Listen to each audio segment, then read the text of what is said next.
अब हम लोग कृतिका का तीसरा पाठ रीढ़ की हड्डी पढ़ने जा रहे हैं, जिसको लिखा है जगदीश चंद्र माथुर ने। तो आइए अब देखते हैं रीढ़ की हड्डी। मामूली तरह से सजा हुआ एक कमरा, अंदर के दरवाजों से आते हुए जिन महाशय की पीठ नजर आ रही है, वे अधेड़ उम्र के मालूम होते हैं, यानी 50-55 के मालूम होते हैं।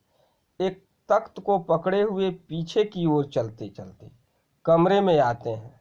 तख्त यानी चौकी। तख्त का दूसरा हिस्सा उनके नौकर ने पकड़ रखा है। बाबू, अबे धीरे धीरे चल। वो अपने मालिक को बाबू कहता है और बाबू कहते हैं अबे धीरे धीरे चल, अब तख्त को उधर मोड़ दे, उधर, बस बस। नौकर, बिछा दूं साहब? बाबू जरा तेज आवाज में, और क्या करेगा? परमात्मा के यहाँ अकल बट रही थी तो तू देर से पहुंचा था क्या?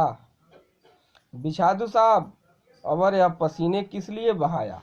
फिर मालिक कहते हैं, नौकर तख्त बिछाता है ही हंसता है। बाबू, हंसता क्यों है?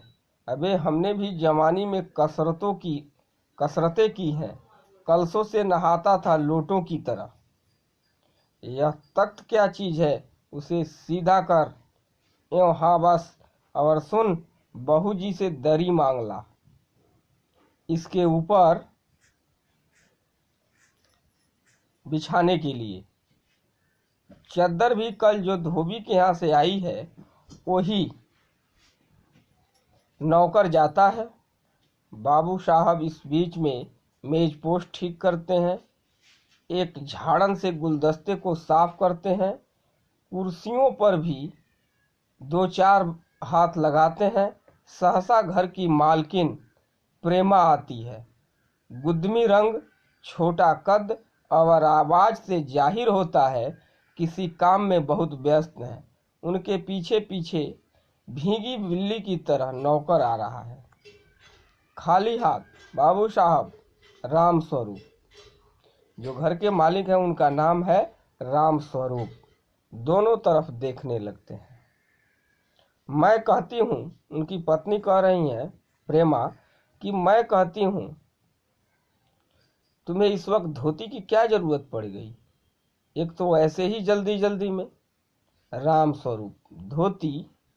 प्रेमा, हाँ, अभी तो बदल कर आए हो और फिर न जाने किस लिए, यानी तुम धोती मांग रहे हो। राम स्वरूप, लेकिन तुमसे धोती मांगी किसने है? प्रेमा, यही तो कह रहा था रतन। राम स्वरूप, क्यों बे रतन, तेरे कान में डांट लगी है क्या? मैंने कहा था धोबी के यहाँ से जो चद्दर आई है उसे मांग ला। अब तो तेरे लिए दूसरा दिमाग कहाँ से लाऊं, उल्लू कहीं का। यानी राम स्वरूप जो है अपने नौकर को डांटते हैं। प्रेमा, अच्छा जा, पूजा वाली कोठरी में से लकड़ी के बक्स के ऊपर धुले हुए कपड़े रखे हैं न, उन्हीं में से एक चद्दर उठा ला। रतन, और दरी? प्रेमा, दरी यहीं तो रखी है कोने में, वह पड़ी तो है। राम स्वरूप दरी उठाते हुए, और बीबी जी के कमरे में से हारमोनियम उठा ला, और सितार भी, जल्दी जा। रतन जाता है। पति पत्नी तख्त पर दरी बिछाते हैं। प्रेमा, लेकिन तुम्हारी लाडली बेटी तो मुंह फुलाए पड़ी है। प्रेमा अपने पति से कह रही हैं कि तुम्हारी लाडली जो बेटी है वह मुंह फुलाए पड़ी है, यानी नाराज है, मुंह फुलाए। राम स्वरूप कह रहे हैं मुंह फुलाए, और तुम उसकी माँ किस मर्ज की दवा हो? जैसे तैसे करके तो लोग पकड़ में आए हैं, अब तुम्हारी बेवकूफ़ी से सारी मेहनत बेकार जाए तो मुझे दोष मत देना। प्रेमा, तो मैं क्या करूं, सारे जतन करके तो हार गई। तुमने ही उसे पढ़ा लिखा कर इतना सिर चढ़ा रखा है। मेरी समझ में तो यह पढ़ाई लिखाई के जंजाल आते ही नहीं। अपना जमाना अच्छा था, आई पढ़ ली, गिनती सीख ली, और बहुत हुआ तो स्त्री सुबोधनी पढ़ ली। सच पूछो तो स्त्री सुबोधनी में ऐसी ऐसी बातें लिखी हैं प्रेमा, बातें क्या, तुम्हारी बीए एमए की पढ़ाई होगी, और आजकल तो लक्षण ही अनोखे हैं।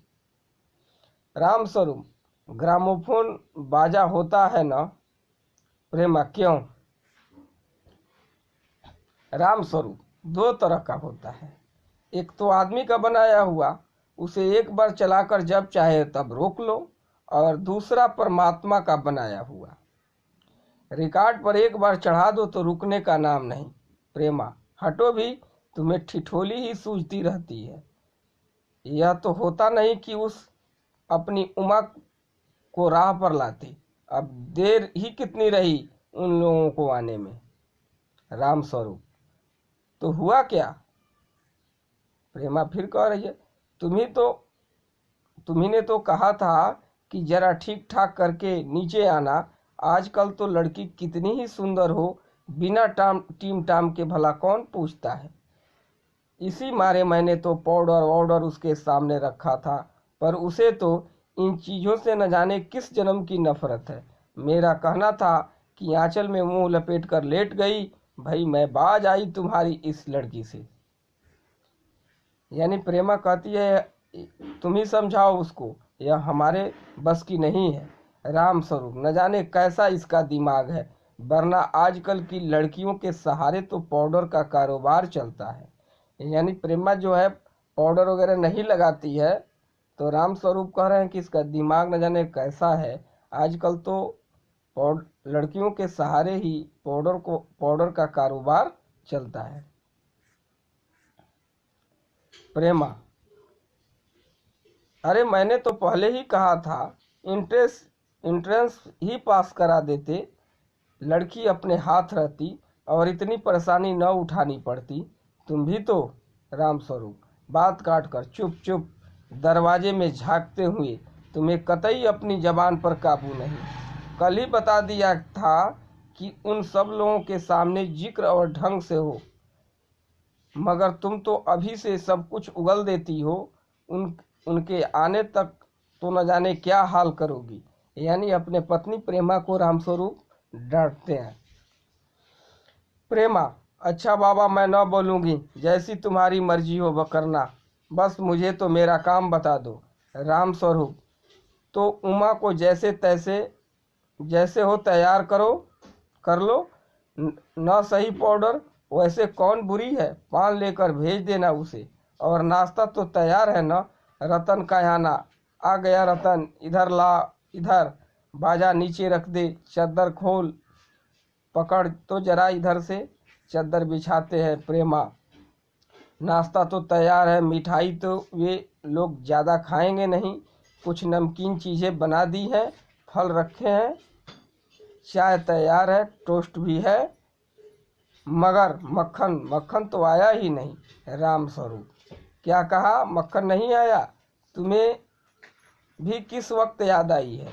जानती हो कि मक्खन वाले की दुकान दूर है, पर तुम्हें तो ठीक वक्त पर कोई बात सूझती ही नहीं। अब बताओ, रतन मक्खन लाए कि यहाँ का काम करे? दफ्तर के चपरासी से कहा था आने के लिए, सो नखरों के मारे वह नहीं आया।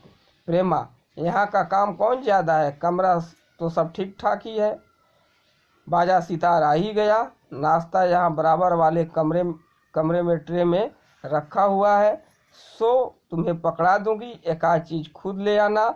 इतनी देर में रतन मक्खन ले ही आएगा, दो आदमी ही तो हैं। रामस्वरूप, हाँ, एक तो बाबू गोपाल प्रसाद और दूसरा खुद लड़का।